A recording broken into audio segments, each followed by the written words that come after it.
Bueno, hola chicos, buen día. Vuelvo por segunda vez a dar esta clase. Porque tuve que suspender recién porque se armó un despelotero. Bueno, hoy nos vamos a ocupar de más que nada lo que es la introducción al drenaje linfático manual. Pero para esto tenemos que saber cuáles son las estructuras en las que nosotros nos vamos a involucrar y y las que tenemos que conocer cuando trabajamos con un paciente que tenga una alteración de lo que es el drenaje de esta linfa. Vamos a hablar un poquito de historia.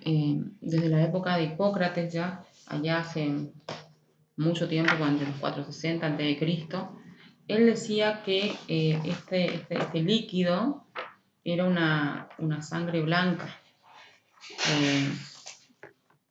Se refería también que existen unos conductos que contenían un líquido espeso y nacarado.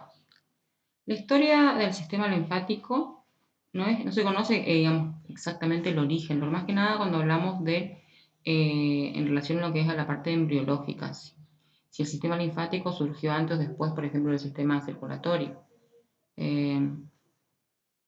Entonces ahí es cuando por ahí hay unas discusiones y qué sé yo. Se cree que el sistema linfático es anterior al sistema circulatorio. Y ya que este último fue desarrollado como consecuencia de la necesidad de mantener un sistema muscular fuerte capaz de consolidar una vida más activa. Eso es lo que dice entonces que fue primero el sistema linfático y después el circulatorio. El circulatorio fue creado más que nada para la parte muscular. Existe un reciente estudio, por ejemplo, que dice que el sistema linfático y sus funciones ya se conocían antiguamente. Por ejemplo, Hipócrates siempre decía que la sangre blanca, era un líquido lechoso y blanquecino, que venían también, que es parte de ese líquido, él decía, que venía de los conductos quelíferos, fluidos que se formaban en la linfa y con lípidos. Y estaban emulsionados, que se producen en el sistema más que nada intestino delgado, ¿sí? Como producto de la digestión y alimentos ricos en grasas. O sea, parte entonces de esta linfa es la que se va, digamos, a surgir a partir de determinados productos de la digestión. Más que nada, entonces va a contener grasa, que es también en su contenido. Responsable del transporte, por ejemplo, macromoléculas provenientes de la digestión que no pueden ser reabsorbidas o absorbidas por el torrente venoso. Y Aristóteles también decía que, era un fluido incoloro y también, digamos, protagonizó algunos tipos de cuestionamientos y participó de lo que era el descubrimiento de lo que es la linfa. Las técnicas de drenaje linfático manual, que las vamos a dejar para un lado un momentito, más que nada yo quiero detenerme acá nomás, se van a definir más que nada por una serie protocolizada de maniobras, que va a estar basada en profundo conocimiento de anatomía, fisiología del sistema linfático. El objetivo, obviamente, de esta técnica es drenar o desplazar la linfa estancada. Para esto nosotros tenemos que saber y conocer todas las estructuras que te les voy a comentar un poquito más adelante.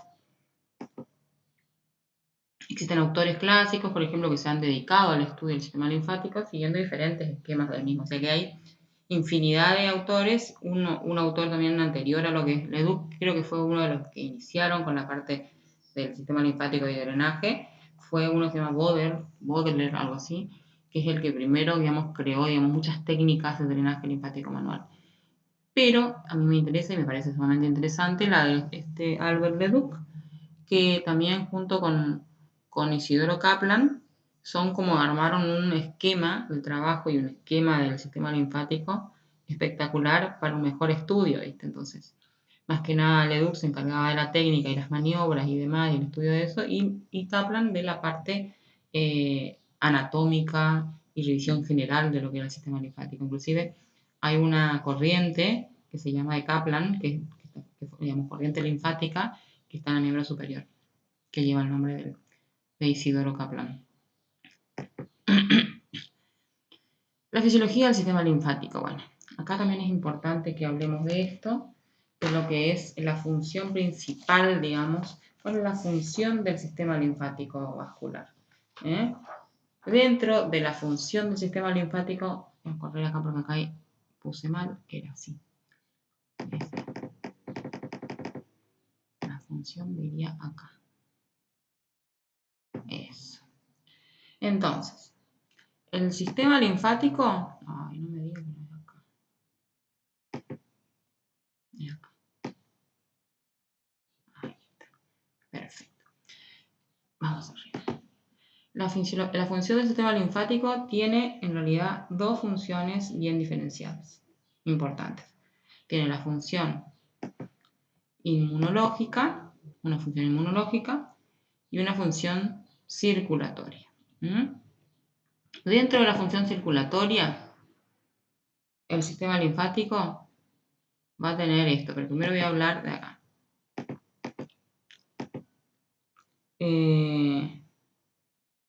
El sistema linfático aparte va a estar encargado de reabsorber, evacuar y devolver a la circulación aquellos cuerpos proteicos plasmáticos.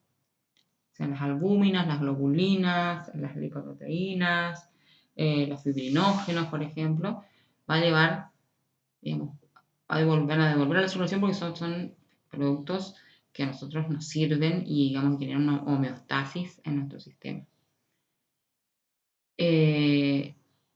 Secundariamente, obviamente, esto va a suceder en individuos sanos. El sistema linfático actúa como una válvula de seguridad, que evacúa el exceso de líquidos que ingresan al intersticio.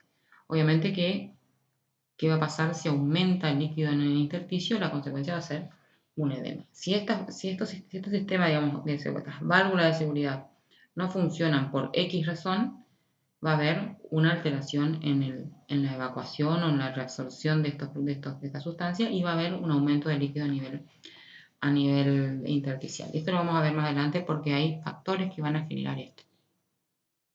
A su vez, dentro de viste que hemos hablado que tenía dos funciones, una inmunológica y una circulatoria. Dentro de la función circulatoria van a haber una subclasificación de funciones más. Va a haber captación e intercambio de sustancias, transporte de sustancias y el torrente venoso, y garantizar el mecanismo de seguridad. Obviamente que acá, dentro de la captación e intercambio de sustancias, se lleva a cabo en los vasos que integran la unidad microcirculatoria y el intersticio. El tejido intersticial está constituido por fibras colágenas, elásticas y reticulares. Entre la misma existe una matriz formada por una sustancia llamada sustancia fundamental en el intersticio, estamos hablando, ¿no? Su estructura varía en una forma de gel, rica en coloides, y otra en forma de sol, rica en agua y moléculas. O sea que tiene estructuras, digamos, que aparte nadan dentro de esa sustancia fundamental, que van a tener esa formita. El intersticio desempeña un papel de distribuidor, facilitando a las moléculas de bajo peso molecular alcanzar el extremo venoso digamos, lo que es el asa de capilar, y las macromoléculas a los vasos linfáticos iniciales. Después tenemos el transporte de sustancia al torrente venoso. Acá me faltó lo que es la captación de intercambio de sustancias, encargado también de reabsorber, obviamente, el sistema vascular linfático y transportar la carga linfática proteica fisiológica, que esto es importante saber, así como la carga linfática hídrica fisiológica. Cuando decimos fisiológico, porque tiene un tamaño y un peso ideal, ¿no? La carga linfática proteica es la cantidad de proteínas plasmáticas que han de ser evacuadas por el sistema linfático en una unidad de tiempo, y es aproximadamente de 100 gramos en 24 horas de proteínas. Entonces vamos a tener en esa carga linfática proteica fisiológica. Está constituida por diferentes proteínas del plasma sanguíneo, como te lo veníamos hablando hoy, globulinas, albúmenas, lipoproteínas, fibrinógenos, que abandonan los capilares hacia el intersticio, y al no poder ser evacuados por el sistema venoso, son reabsorbidos por los vasos linfáticos iniciales, ¿sí? Entonces, digamos, las proteínas son tan grandes por ahí, entonces, como una diferencia que tienen estos vasos, que son un poco más, tienen mayor luz que los otros vasos del sistema circulatorio, ellos van a llevar dentro de su torrente, digamos, de la linfa, van a llevar proteínas grandes de gran peso molecular. Transporte, por ejemplo, de lo que es sustancias hacia el torrente venoso. Una vez que la linfa sea formada, digamos, a través de los mecanismos descritos anteriormente, es transportada por los colectores linfáticos. Vamos a estar hablando del transporte de sustancias, ¿sí? A los confluentes yúgulo-subclavios, yúgulo-subclavios, ¿sí? Estas son estructuras que van a estar dispuestas, digamos que sería como una desembocadura más que nada del torrente yúgulo-subclavio a nivel del miembro superior. La cinética linfática está constituida por un sistema de compresión y aspiración que impulsa y aspira la linfa, ¿eh? Entonces, más que nada, el movimiento de esta linfa va a estar generado más que nada por compresiones, ya sea de tejidos vecinos, va a estar generado por estructuras que comprimen un poquito lo que es lo que es el sistema linfático, va a estar las aspiraciones, por ejemplo, la respiración, en el momento de la inspiración, va a generar una aspiración y va a ayudar a aspirar la linfa hasta lo que es el conducto torácico y devolverle al torrente sanguíneo quizás muchas de esas estructuras que veníamos hablando. Digamos, los linfangiones, que son una estructura importante que se encuentran dentro de una parte de este sistema linfático, van a ser los responsables de la propulsión de la linfa en sentido distal a proximal. Esto también es importante, ustedes tienen que saber. Es de sentido distal a proximal, o sea que va a empezar en capilares y se va a ir hacia estructuras un poco más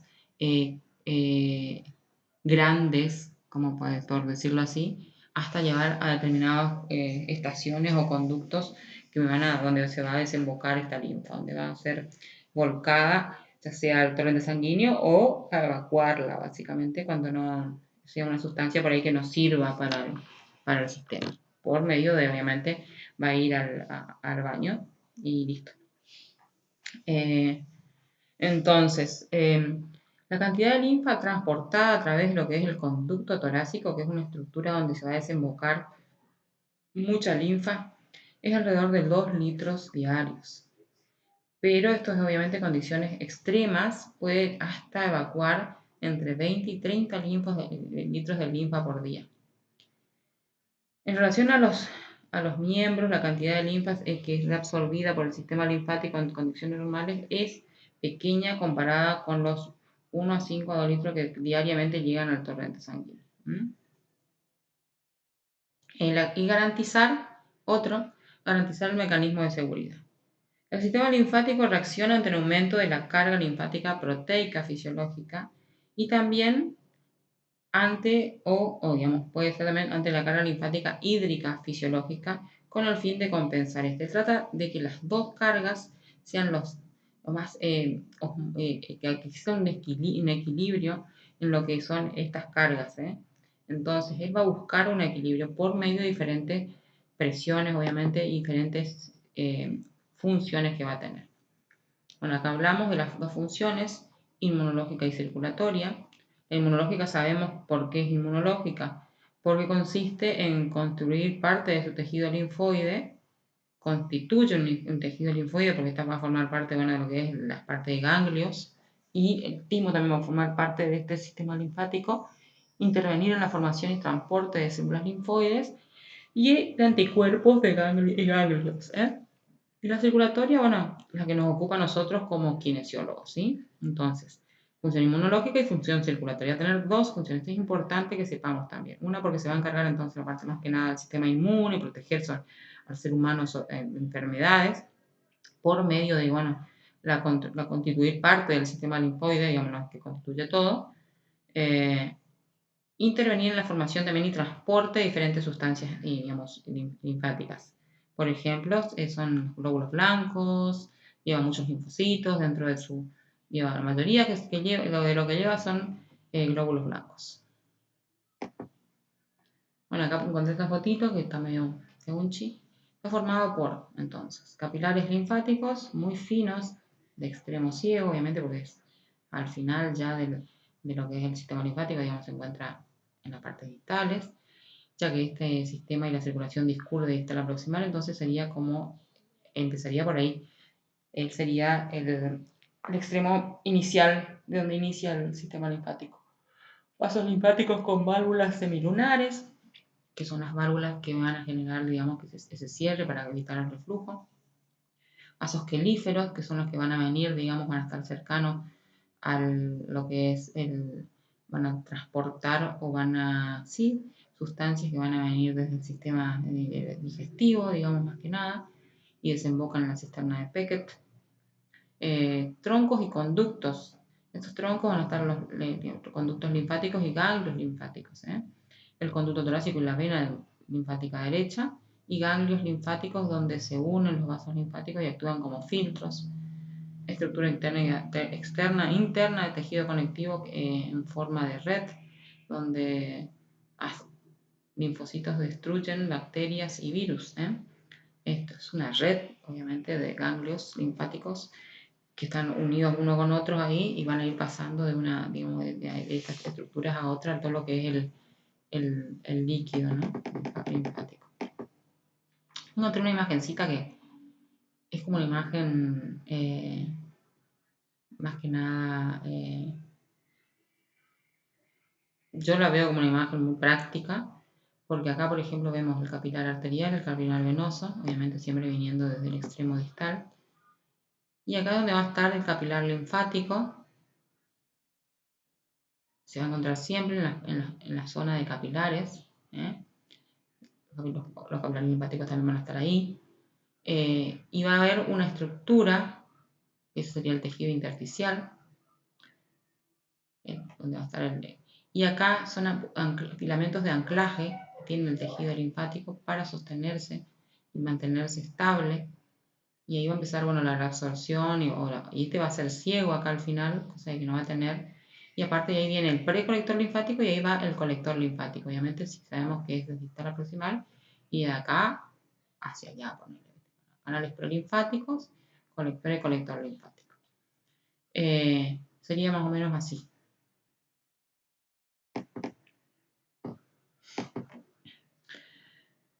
Acá vamos a hablar más que nada de lo que es la estructura del sistema linfático, lo que es la linfa y su recorrido. Vamos a hablar de los componentes de la linfa en general, cómo está compuesta. Bueno, más que nada, obviamente que la linfa recorre en estructuras que se llaman vasos linfáticos, ¿no? Estos vasos linfáticos están llamados, la parte inicial, se llaman capilares linfáticos o vasos linfáticos iniciales. Estos a su vez siguen el mismo camino, digamos, es como una especie de ruta, desembocan en vasos que transportan linfa llamados vasos precolectores. Van a recibir. Y estos últimos desembocan en los colectores. Esto es una serie, digamos, esto sería más que nada la ruta. Después hay estructuras, ya sea como ganglios, los otros conductos que ya vimos hablando, como donde son estaciones donde van a ir a volcar este líquido para obviamente que sea vuelto o no al sistema circulatorio o lo que sea. Estas estructuras, por ejemplo, los vasos linfáticos iniciales, van a estar formados por por un cilindro de células endoteliales que van a estar formados por la túnica íntima. Van a tener una sola capita, se llama túnica íntima. Normalmente las estructuras, los vasos, ya sea vasculares, circulatorios, tienen 3 capas. En este caso tiene una. Se distinguen de los capilares sanguíneos por tener una luz más grande e irregular. Es por ahí que tienen la suerte por ahí de entrar también. Tienen, en este caso, digamos, reabsorben sustancias grandes, moléculas. Endotelio dotado de citoplasma delgado, excepto en la región perinuclear, que son las células endoteliales. Acá hay unas valvulitas. Este tejido aparentemente no es un vaso linfático inicial porque el vaso linfático inicial no tiene valvulitas, es avalvulado. Endotelio dotado de otro. Este es el que más me pareció por ahí lindo mostrarle a ustedes cómo estaba. Se forman como una especie de válvulas muy rudimentarias, pero es más que nada por la superposición de estas células, que en este caso tienen esta característica, este tejido. Yo creo que sí es. Primero pensé que no, pero ahora estoy mirándolo bien y sí. Tienen filamentos de fijación, como les mostré en la otra parte, se fijan al tejido conectivo, al tejido conjuntivo, al intersticio. Endotelio dotado de citoplasma delgado, membrana basal interrumpida. Las membranitas tienen gran número de conexiones celulares, endoteliales. Estas conexiones pueden adoptar diferentes formas. Acá está, miren las formitas. Pueden tener formas, por ejemplo, más entrelazadas, más superpuestas o completamente unidas. ¿Se me cortó? Sigamos. Los precolectores postcapilares. Tienen la misma estructura que los capilares iniciales, pero la diferencia de esta es que el cilindro endotelial interno está compuesto por una vaina de tejido conjuntivo, provisto de elementos elásticos y musculares. Esto le provee de la propiedad elástica y contráctil de los vasos. Acá es cuando es como que va a tener más contracción y elasticidad. Se contrae de forma rítmica. ¿Por qué estamos hablando así? Porque es acá donde se encuentran lo que son los linfangiones, que son estructuras sumamente importantes cuando hablamos de precolector postcapilar. Se contrae de forma rítmica porque, bueno, esta contracción rítmica se va a deber a que tiene una autonomía. Está regido más que nada por el sistema parasimpático, entonces es sumamente autónomo y tiene un ritmo. Entre 6 a 12 contracciones por minuto tiene esta parte y esta estructura, que sería acá el linfangión. Tiene más zónulas adherentes oclusivas, menos conexiones abiertas, membrana basal desarrollada, el otro no tenía una buena membrana basal, estaba interrumpida. Presentan válvulas, a diferencia de los vasos linfáticos iniciales, presentan un trayecto sinuoso.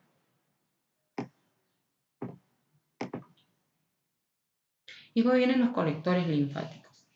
Estos colectores linfáticos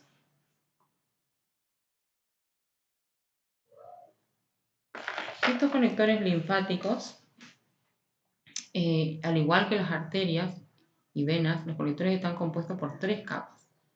Una túnica íntima, túnica media y túnica adventicia.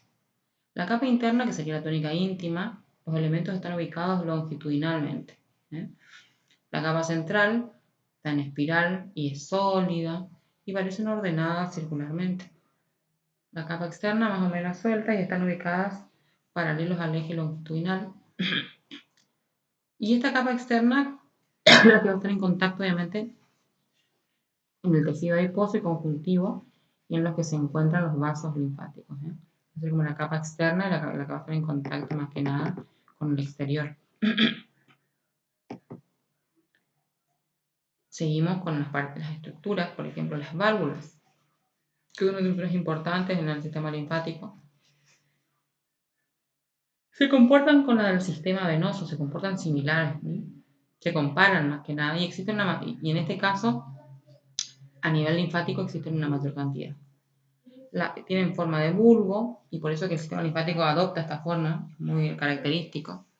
Y más que nada son las válvulas las que van a aportar esta formita. Y estas se proyectan en dirección, obviamente, a la corriente linfática que va de distal a proximal. Ganglios. Los ganglios son colectores linfáticos y transportan la linfa hacia los relevos ganglionares. El ganglio está formado por una cápsula conjuntiva periférica que se adhiere al tejido adiposo. Acá podemos ver, por ejemplo, diferentes estructuras. Acá se ve más lindo. Sería un ganglio, obviamente, que es una red ganglionar, no es solo uno, sino que hay varios. El tejido este está adherido por unos ligamentitos al tejido adiposo, está pegado y son estaciones. Entonces acá, por ejemplo, tienen vasos aferentes que se ubican en la convexidad del ganglio.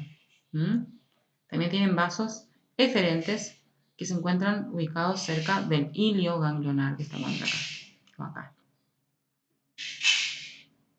Primero, digamos, la linfa infiltra en el seno marginal, por ejemplo acá, va a entrar, ya sea por un vaso aferente, seno marginal o seno subcapsular, que va a infiltrar, punchi, entra acá. ¿Qué contiene? Bueno, contiene acá adentro, va a estar compuesto por lo que sean linfocitos y macrófagos. Todo lo que venga afuera y contenga alguna sustancia o estructura que no sea, digamos, favorable para lo que es el cuerpo humano, ya sea bacterias, virus, lo demás, este macrófago, sistema linfático lo va a tratar de destruir, obviamente, para que no siga el torrente linfático o se vaya a alguna otra parte del cuerpo. Después, los canales transportan la linfa hacia el seno medular. Estos son canales, entra por acá se encuentran las células, va hacia lo que es seno medular. Desde allí es recuperado por el vaso eferente que aparece acá en el hilio. Y sigue su camino. Bueno, así es. Después tenemos dos células importantes que constituyen lo que es el tejido ganglionar, que se llaman células reticulares. Estas células reticulares son las que van a formar, digamos, se van a encargar más que nada de la fagocitosis, que ya saben qué es, envolver sustancias y digerirlas. Y pinocitosis, en este caso, es la absorción de sustancias líquidas. Y células linfoides que tienen una memoria inmunológica y actúan ante reacciones inmunitarias. Entonces, más que nada la función del ganglio es preservar al organismo de cualquier agresión de sustancia extraña. Entonces, él va a estar ahí esperando que llegue la linfa para reaccionar ante ella con sus células. La formación de la linfa.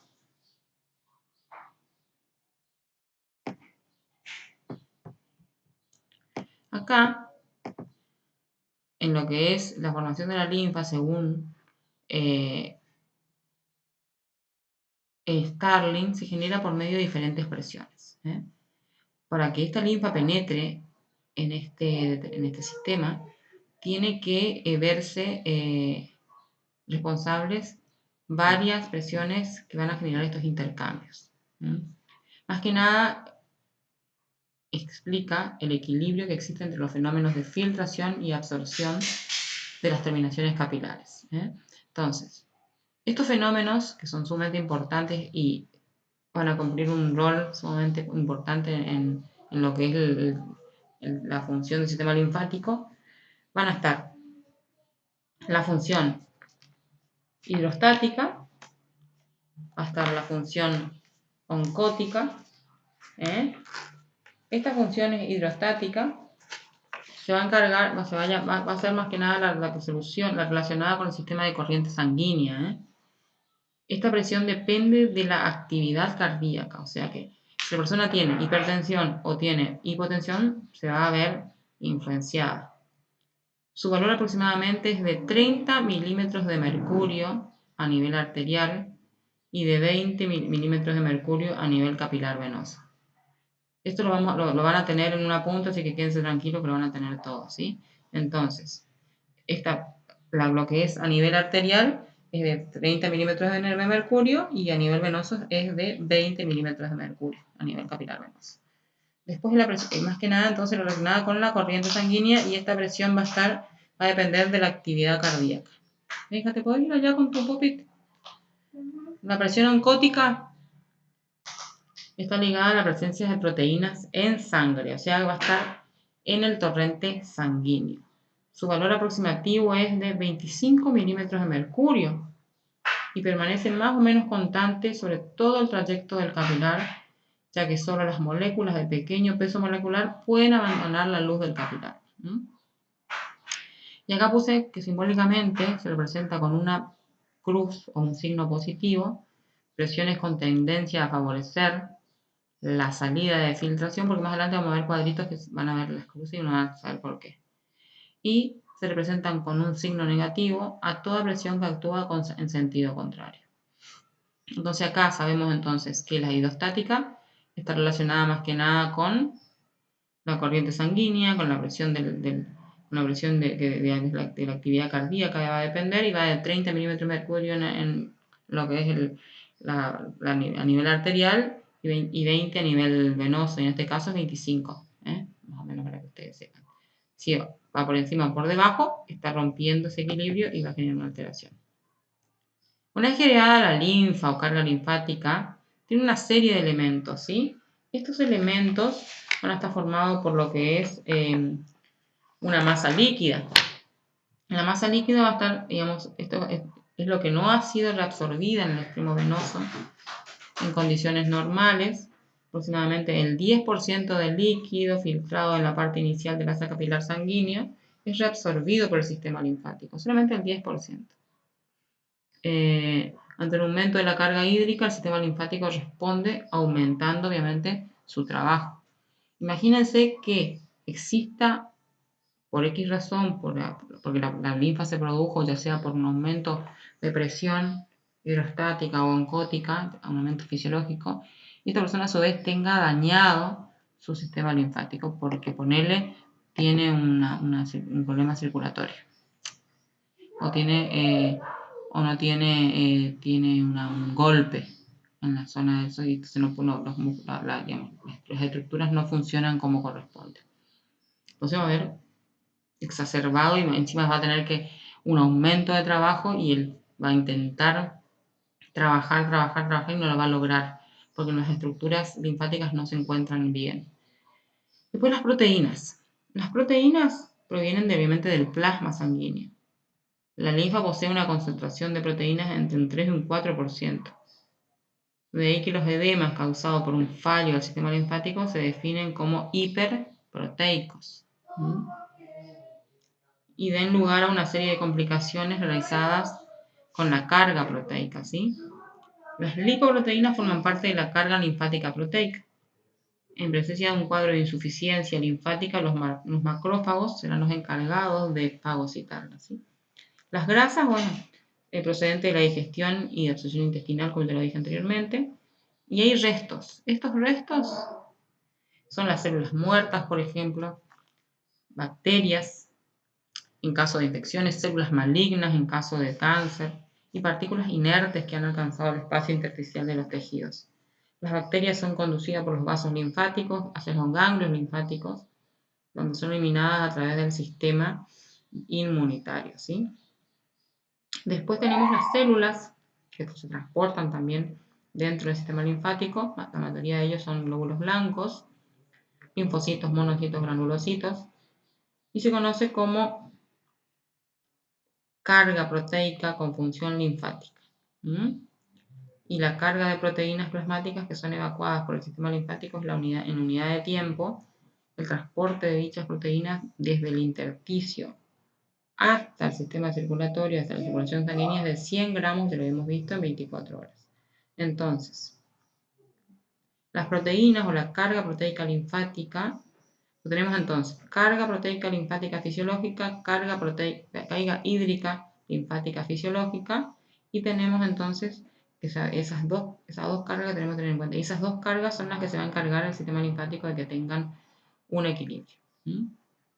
La cantidad de linfa que pasa por el conducto torácico en un día es aproximadamente de 2.000 centímetros cúbicos o 2 litros, pero el volumen total del líquido reabsorbido es mayor, ya que una parte del mismo no llega al confluente yugulo-subclavio.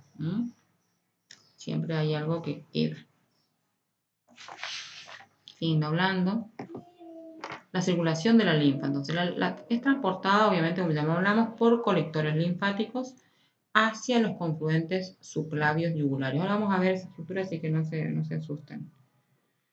La circulación de la linfa queda asegurada por la unidad motora. Esta unidad motora es un linfangión. El linfangión se comporta como un corazón periférico porque tiene como una especie de contracción rítmica que tiene una inervación simpática. Esta contracción rítmica va de 6 a 12 pulsaciones por minuto. Es importante que ustedes sepan esto porque él es el que va a desencadenar todo este movimiento y esta circulación. Y la idea de nuestro trabajo es estimularlo a él para que él bombee esa linfa hacia, obviamente, y drene hacia zonas que nosotros, o lugares sanos, o hacia, si por ahí le ayudamos y le bombeamos y ahí termina su trabajo solo el sistema linfático. Después tenemos también, se comportan como un corazón periférico. El linfangión posee en su pared fibras musculares de inervación simpática, como ya le dije, y lo que le permite tener actividad propia, tiene un automatismo, y cuando existe un aumento de volumen linfático, se incrementan las contracciones del linfangión.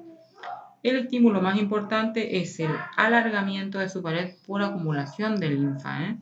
Entonces, obviamente que en la naturaleza y en la vida cotidiana, si no tenemos ninguna alteración, llega linfa, él siente, él percibe ese alargamiento y bombea. Entonces, otros estímulos, por ejemplo, que también son importantes, son alfa-adrenérgicos, las prostaglandinas, las histaminas y las serotoninas. Hay estímulos aparte ajenos a, digamos, a lo que es el estímulo cercano a lo que es su pared, que también desencadenan su contracción. Otras estructuras también o factores que ayudan a la contracción, digamos, a la progresión de la linfa, tenemos contracción de los músculos vecinos, la bomba muscular, que es la que nosotros por ahí estimulamos para que la persona la active, por ejemplo, durante la locomoción o la marcha, o al hacerle, por ejemplo, flexo-extensión de tobillo con un poco, y ahí ya activa la bomba muscular que se encuentra a nivel de gemelos y en la planta del pie. Entonces, eso es importante. Movimientos respiratorios. En la inspiración la linfa es aspirada hacia los afluentes venosos y desembocan en el conducto torácico y la gran vena linfática. Las pulsaciones de las arterias vecinas. El sistema linfático profundo más que nada iba a ir al conducto torácico. Este más que nada se va a verse aplicado más que nada porque ahora más adelante van a ver que también tenemos dos sistemas, pero eso lo vamos a ver en otro power. Y otro factor que va a ayudar a producir o a drenar esta linfa va a ser el drenaje linfático manual. Me dio sueño, perdón, chicos. Hipertensión linfática va a provocar por una acción mecánica externa.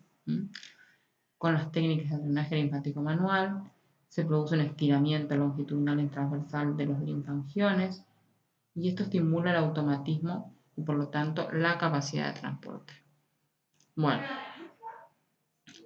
tenemos, como le dije acá, tenemos dos sistemas linfáticos, uno profundo y uno superficial. El profundo es el que por ahí nosotros no vamos a tener tanto acceso, sino al que nos vamos a dedicar más va a ser al sistema linfático superficial. Eso les digo ya para que ustedes más o menos tengan y se queden tranquilos, porque van a decir, ¿cómo no nos va a explicar esto? Bueno, esto lo quería explicar después cuando empecemos con las corrientes linfáticas y ahí haríamos como una especie de camino o rutas que son las que van a llevar esta linfa, ¿sí? Bueno, sigamos. ¿Dónde me fui? 19. Acá. Bueno, en el ser vivo, por ejemplo, el capilar situado recibe parte de este estímulo por una presión que se opone. Y acá empezamos con un tema de presiones. Está bueno por ahí que también sepamos porque es cómo se va a formar esta linfa, cómo va a entrar al conducto, digamos, lo que es el sistema linfático. Dijimos que ya hablamos de la presión hidrostática y la presión oncótica. Esto tienen que anotar. Esto es importante porque son presiones que me van a favorecer o no la filtración o la reabsorción. Entonces, también en vivo, por ejemplo, recibe por parte de este último una presión que se opone a la filtración, que es la presión tisular. Acá tenemos otra vez entonces el capilar. Ahí recibe por parte otra presión que es la que se opone, entonces la presión tisular se opone, presión tisular se va a oponer a la filtración, entonces no favorece la filtración. Entonces esta estaría más que nada dentro de las negativas, porque no ayuda a la filtración, que es la idea de evacuar o que se filtre el líquido hacia el tejido. Por otra parte, el tejido contiene proteínas que por sus propiedades hidrofílicas aumentan el valor de la filtración y se oponen a la reabsorción. Entonces, otra vez, en el capilar, acá dice que se opone a la filtración, pero a su vez las proteínas que contienen se oponen a la reabsorción y favorecen la filtración. O sea que acá tenemos como una especie de, entonces tenemos la presión tisular y tenemos la presión oncótica acá, también una presión de proteínas. Se agregan las presiones, por ejemplo, intersticial y osmótica.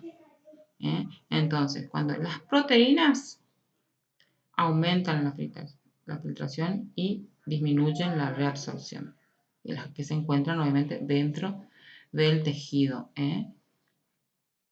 Después tenemos otras presiones, la intersticial, ejercida por el líquido intersticial y los tejidos circundantes entre 1 y 2 milímetros de mercurio.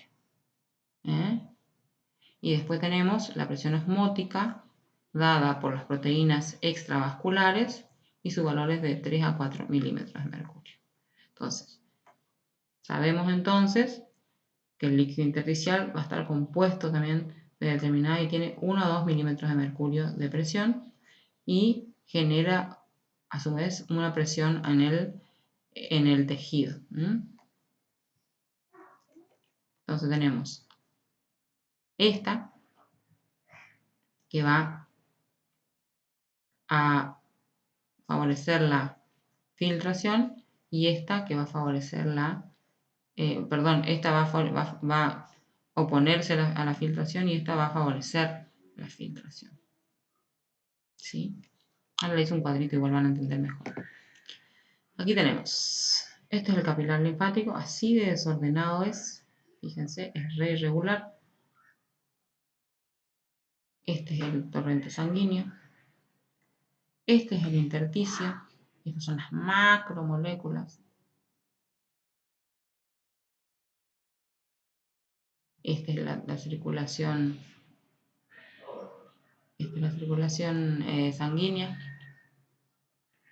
Y es así como se van a desencadenar, digamos, va a haber diferentes presiones, va a haber presión intersticial, aparte van a haber estructuras alrededor que van a generar también presión, este tejido va a tener proteínas que también va a desencadenar presión, entonces todo pobrecito, acá tenemos otra imagen, acá está mejor, fíjense, acá tenemos presión hidrostática capilar, presión coloidosmótica capilar, presión coloidosmótica intersticial y presión hidrostática del líquido intersticial que habíamos hablado recién, que tiene alrededor de 3 milímetros de mercurio. Y el menos entonces se va a encargar, va a decir que cada crucecita, el menos va a decir que no favorece la filtración, no favorece la filtración. Entonces aquí, este es el nivel, digamos, de presión normal, 28 milímetros de mercurio, 10 milímetros de mercurio, en lo que es venoso. Y acá en la arterial lo que va a ser 28 milímetros de mercurio acá. Y acuérdense que se acuerdan de lo que es la cantidad de presión hidrostática a nivel de capilar arterial. Era alrededor de 30. Extremo arterial. Y en el venoso era alrededor de, ¿se acuerdan? de 20. Entonces, imagínense cómo va y esta es la presión.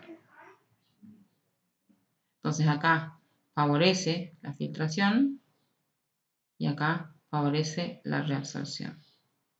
A su vez la presión colidiosmótica disminuye la reabsorción, a su vez la presión hidrostática del líquido intersticial va acá, disminuye y acá va a aumentar la filtración. Hay diferentes presiones entonces, la presión que está interna dentro del vaso y la presión externa, entonces hay un juego de presiones. Acá tenemos otra vez filtración y reabsorción, por ejemplo. La filtración es la visita hacia afuera, la reabsorción es la visita hacia adentro, capilar arterial, capilar venoso. Fíjese acá, en el capilar arterial favorece la filtración, o sea que sale, y acá en el capilar venoso favorece la reabsorción. Ahora vamos a ver unos casitos igual. Esto es importante que sepamos, porque acá vamos a saber cuáles son las presiones, nuestras presiones. Otra vez volvamos a las presiones.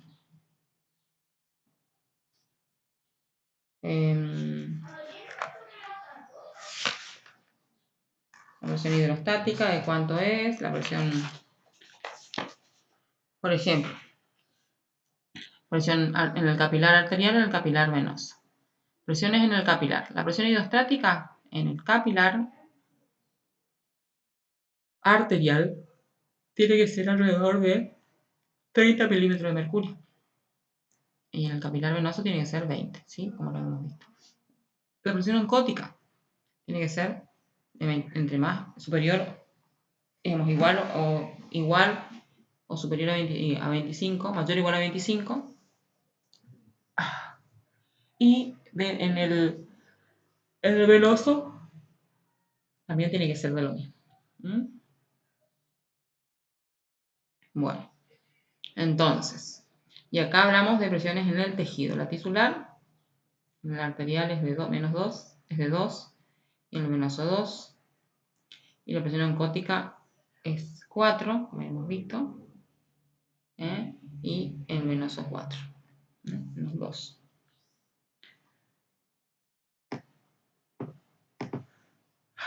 Entonces, considerando globalmente el fenómeno que tenemos dos fuerzas que determinan la filtración y dos que facilitan la reabsorción. La filtración favorecida por la presión hidrostática por un lado y por la presión osmótica por otro, y la reabsorción favorecida por la presión oncótica y la presión intersticial. Acá están. Entonces, ya sabemos, favorece entonces la filtración, la presión hidrostática y la presión osmótica, y favorece la reabsorción, la presión oncótica y la intersticial. Ahí sumamente resumido. Entonces sabemos que si hay, por ejemplo, un aumento de la presión hidrostática, va a haber aumento de filtración. Si hay una disminución de la presión hidrostática y dicen que la presión hidrostática está por debajo de los 30, va a haber una disminución de esa filtración. Eso es todo lo que... Por ejemplo, otra vez vamos a ver la vía linfática como es. Otra vez volvemos a lo que es este camino y esta conducción en los capilares linfáticos. Y habla, por ejemplo, de los capilares linfáticos como una red de reabsorción y está constituida por capilares linfáticos que recogen el líquido de la filtración cargado de desechos del metabolismo celular. Los capilares iniciales no están valvulados, tienen forma de dedo de guante y tienen forma tubular. Así son los capilares. El estiramiento de la piel favorece la reabsorción en los capilares iniciales y favorece la progresión de la corriente linfática.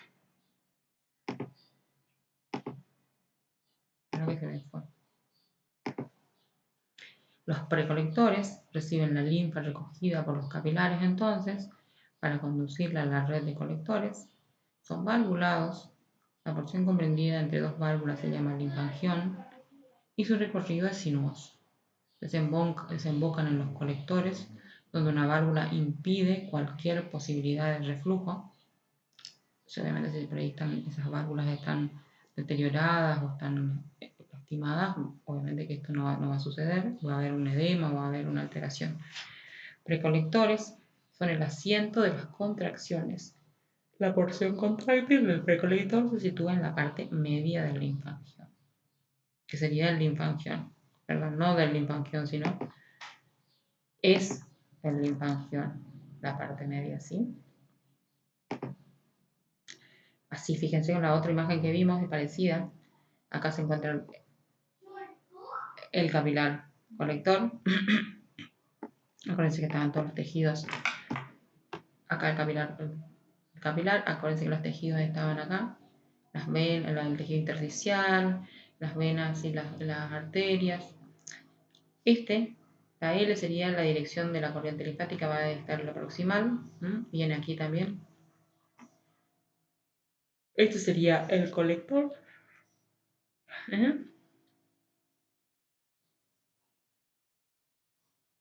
La válvula y el precolector. Acá el capilar ya está más arriba. El precolector sería este que recibe. El colector, la corriente, digamos, la dirección de la corriente linfática. Y la válvula. Y acá estaría el linfangión. Bueno, el colector tiene canales linfáticos que reciben la linfa para conducirla a los ganglios. Constituyen una vía muy importante en la evacuación, desembocan en los grupos ganglionares aferentes y abandonan el ganglio en menor número en colectores eferentes. Obviamente dice que hay menos colectores eferentes que aferentes. Provistos de musculatura propia, existen factores como el estiramiento y la musculatura intrínseca de las estructuras linfáticas que facilitan la progresión de la linfa hasta el centro torácico. Estos factores son la respiración, la expiración, algunos movimientos del tejido conjuntivo que favorecen y facilitan el tránsito de la linfa hacia la desembocadura venosa. Ya lo hemos visto esto antes, entonces fui rápido. Acá empezamos. El canal torácico se sitúa en el tórax, en posición retroaórtica y mide entre 0,5 a 10 milímetros de diámetro. Es la vía final de la evacuación de la linfa que proviene de los miembros inferiores. Y los órganos situados en el abdomen y en el tórax, cerca de su estuario, que sería cerca de la parte final, recibe el tronco broncomediastínico, que viene, ya lo decimos el nombre, que viene de la parte, digamos, más que nada profunda, lo que es la parte pulmonar y mediastina, y del tronco yugular y el subclavio, que viene de los miembros superiores. Así tenemos que saber y describirlo. Entonces, el centro torácico va a tener una posición retroaórtica, que va a estar, digamos, bien, obviamente en el tórax, y va a recibir, digamos, en un estuario que tiene una estructurita, digamos, antes, recibe el tronco broncomediastínico y el tronco yugular y subclavio. En su extremo distal está formado por una ampolla que se llama cisterna de Beckett a nivel del Letret, y ahí donde tenemos los vasos quelíceros, que son los que vienen desde el intestino delgado y que van a reabsorber, digamos, todo lo que sea los productos de la digestión. Tiene aspecto de bulbo debido a la sucesión de los linfangiones, o sea, producido más que nada por las válvulas de esos linfangiones.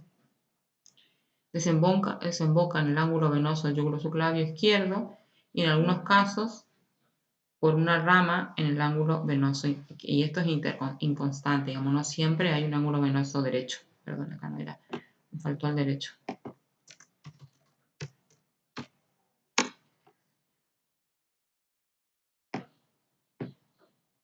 Bueno, acá está.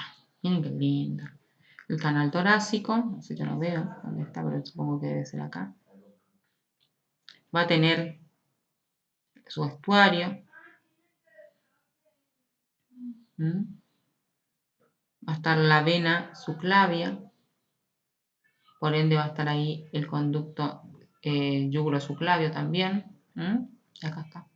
2, 2, 2. Este es el conducto torácico.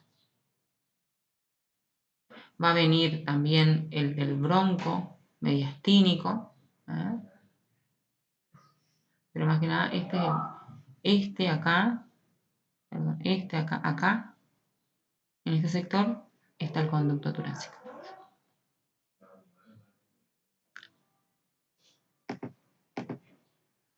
El linfangioma. Posee una automatización propia. La distensión de su pared provocada por la llegada de la linfa induce la contracción muscular. Por lo tanto, esta será mayor en cuanto mayor sea el llenado. O sea que cuanto más llenas tengas, cuando más sensibilidad las paredes de llenado tengan, más va a contraer, más rápido van a ser. Entonces van a ser, con él, y cuando no está tan cargado va a tener 6 contracciones, y si está muy cargado va a tener hasta 12. El ganglio linfático se esboza en el embrión humano a los 2 meses. El ganglio, ya pasamos al siguiente. Tenemos a los 2 meses de gestación y alcanza su estado definitivo en la pubertad. Esto es importante que sepamos. Diversos vasos eferentes conducen la linfa, que se encuentran 2 vías de circulación. Una rápida, que alcanza directamente los vasos eferentes, que va volando, digamos, minimiza el trabajo y no se queda estancado ahí, y que son menos numerosas que los aferentes, dice. Y una lenta, que se va a estancar en el ganglio. Y aquí los elementos son aprovechados por un sistema de defensa, ¿sí? Entonces entra la linfa, eso va a depender muchamente del contenido de esta linfa, si va a ser más rápido o no.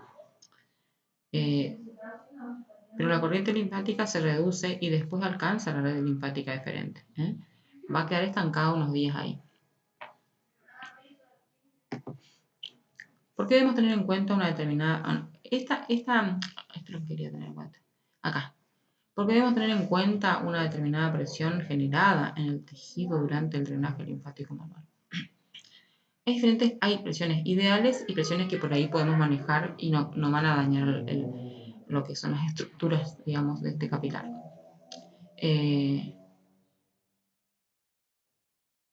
De este vaso, digamos, de lo que es linfático.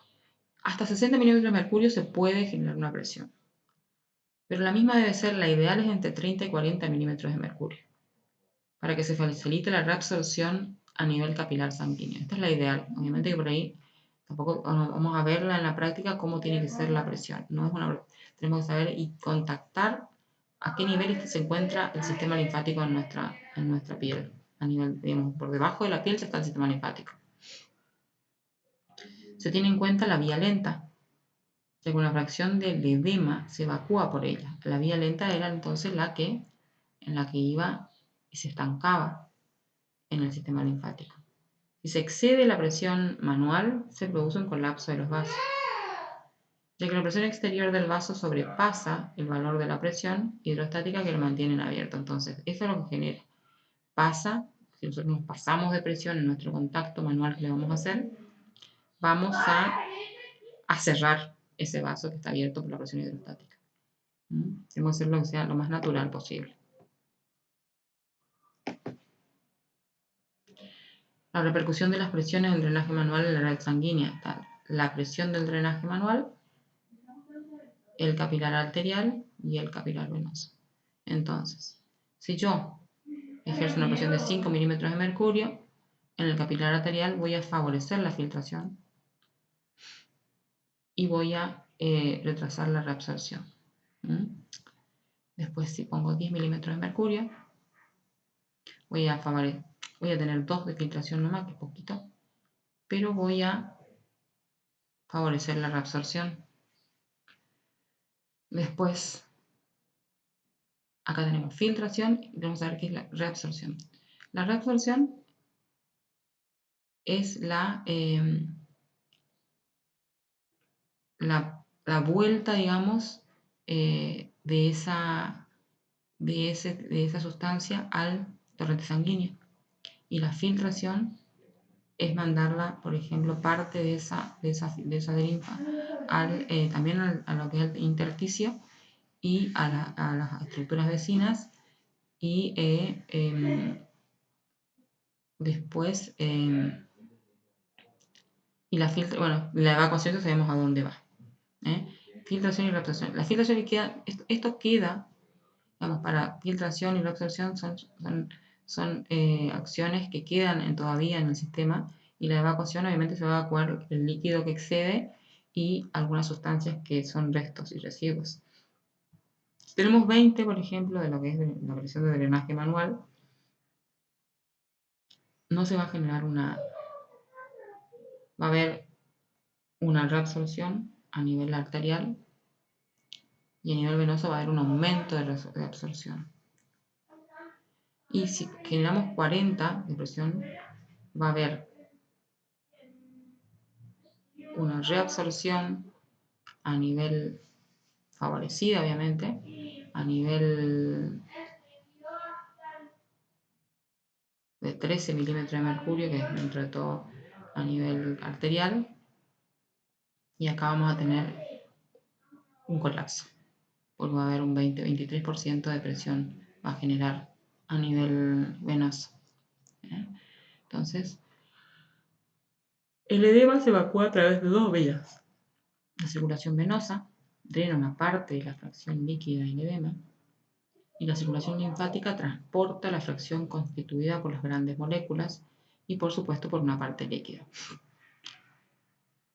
Esto es importante saber porque acá es importante lo que nosotros vamos a generar. Vamos a filtrar hacia el arterial y vamos a filtrar o reabsorber hacia el venoso. Entonces, esto va a quedar en nuestro tejido y estas son las vías que van a ayudar a un edema. Entonces, si nosotros usamos una presión menor, quizás no va a ayudar al edema a filtrar o a drenar porque va a haber disminuida a nivel venoso. Va a haber una presión inferior. Entonces, más que nada eso. La idea es que esté favorecida. Hay una presión de 7 en el arterial.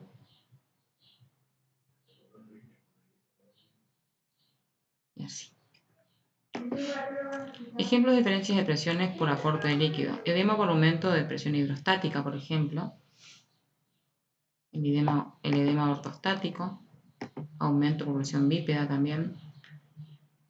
Aumento de la presión hidrostática del sistema linfático. ¿Qué va a hacer? Va a aumentar la filtración y va a aumentar un edema. La filtración esto va a ir al intersticio.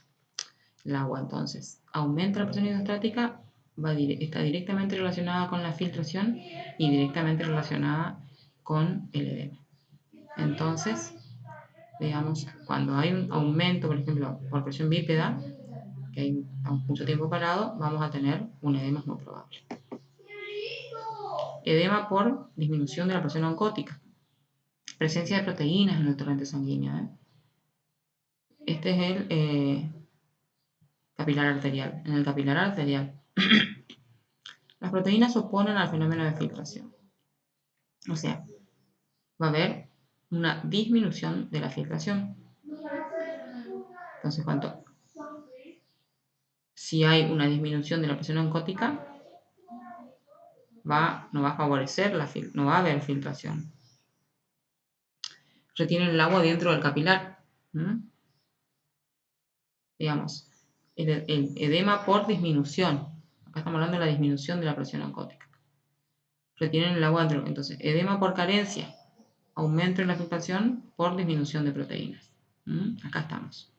Entonces, aumentan las proteínas, disminuye la filtración, disminuyen las proteínas y aumenta la filtración en acá. Wow.